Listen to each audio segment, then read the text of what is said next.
as you can see here, it actually shows you what the normal value is. This is actually called VID according to Intel specs. You'll see it listed in many software applications as VID. You want to change this to normal first off. In fact, go and change all these options, all these voltage options to normal instead of auto. Normal, normal, normal, normal, normal. I should have told you guys this a minute ago. Normal, normal, normal, normal. Why do we want to do this? Why do we want to set these as normal? Because if you set them as auto, if you leave all these set as auto, what the board does is try and anticipate the voltages that you're going to need when you start raising your FSB frequency. You start coincidentally raising your CPU frequency.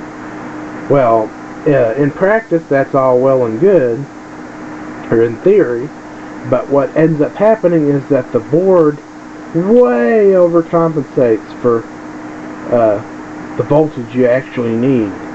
And so if you go in here and you pump up your front side bus to something like 450 or something really insane like that to try and get 4 gigahertz out of your quad core or dual core, what it's going to do if all these are set to auto is pump all these voltages up way up higher than they need to be, and you're going to be dealing with a lot of heat generated and actually some potential hardware damage issues, because the algorithms that they use for these auto voltage things seem to be more tuned to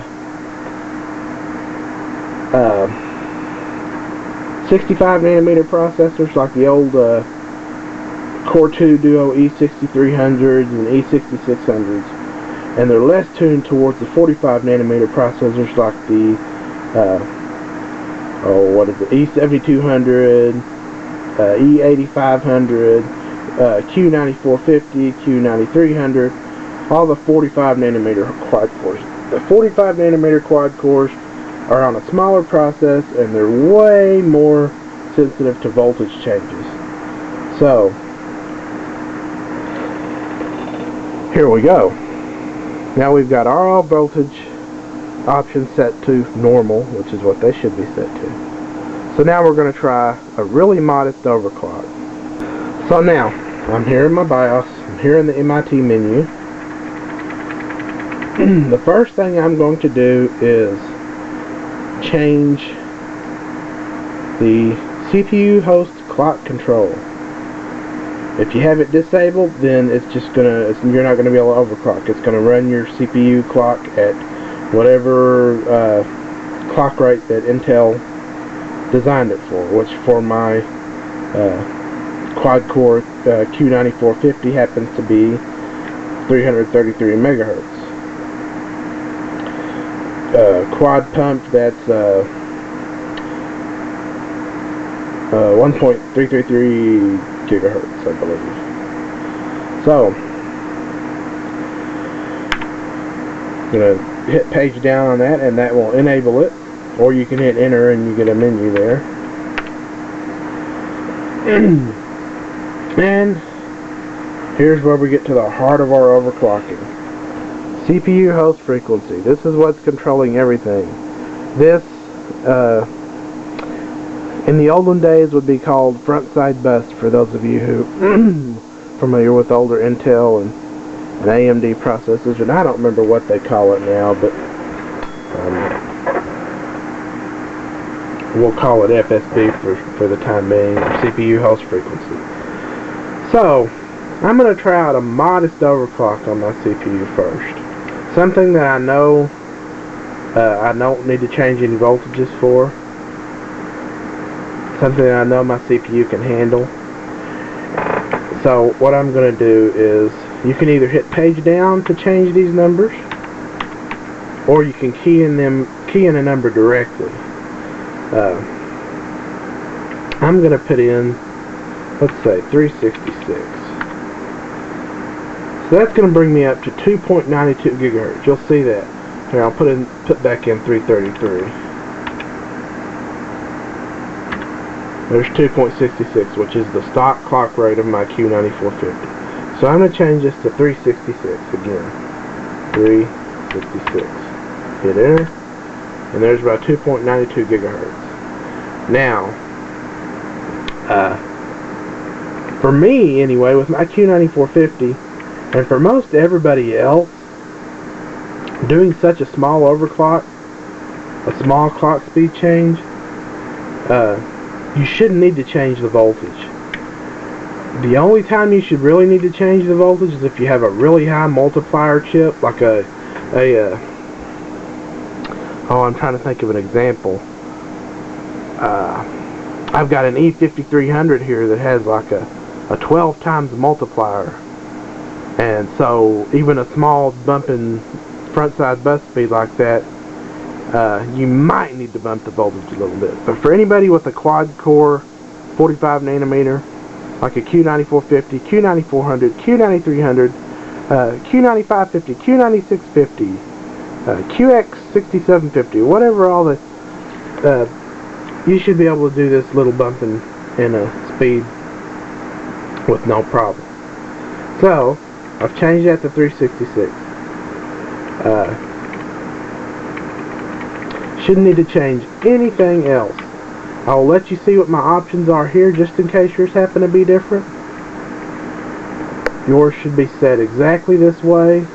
Oh, I almost forgot. See? I'm just as bad as anybody else. See, since we changed that bus speed up here, we also changed our memory speed. It bumped it up to 1171. Well, that's going to be a problem because I know my memory's not going to be able to run at 1171 megahertz. So, go down here to System Memory Multiplier and change this so that the value that is shown is equal to or less than the rated speed, which is 1066. The BIOS will even tell you. So, what do I have here? And you're never going to get something exactly right unless you happen to be at just the right divider. 976 might be as close as I get, which is fine for testing purposes. Believe me, you can fine-tune this later. So now my memory will run at 976. And in a way that's good because that takes memory instability out of the loop. One more thing I forgot to tell you. Sorry about that. I guess this is why I do this in video, because I'm always forgetting something. Back when you were looking at your memory sticker, the one that told you the timings on your memory, you should have also made note of the DRAM voltage, the voltage it needs. Why? Because most likely 90% of the cases you're going to need to change this. The stock voltage for DDR2, this is whatever it is, JDEC rated, or whoever the big consortium is that decides these standards, is 1.8 volts. Well, this was fine for when DDR2 memory just came out. We didn't really have any enthusiast memory. They ran at really slow speeds, like 533 megahertz or whatever. Well, now most memory wants at least 1.9, and usually it wants 2.0 or 2.1 gigahertz, or 2.1 volts, sorry.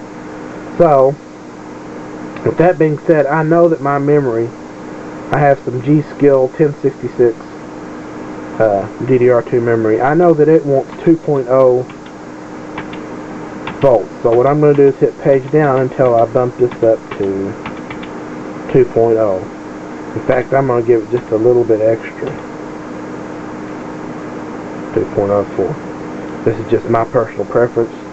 A little bit of extra voltage won't hurt. So, now that that's done, I'm going to escape.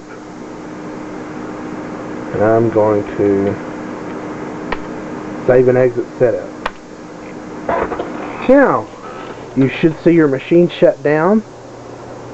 Don't panic because it'll come right back on. And if all is well and good,